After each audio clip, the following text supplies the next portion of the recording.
হাদিসে বর্ণিত আছে যে, যে ব্যক্তি অল্প জিনিসে সন্তুষ্ট থাকিয়া আল্লাহর উপর ভরসা করে সে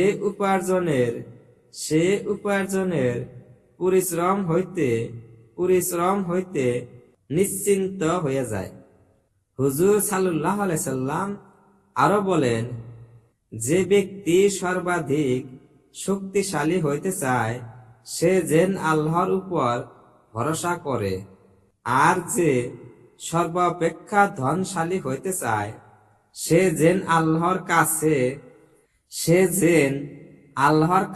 যাহা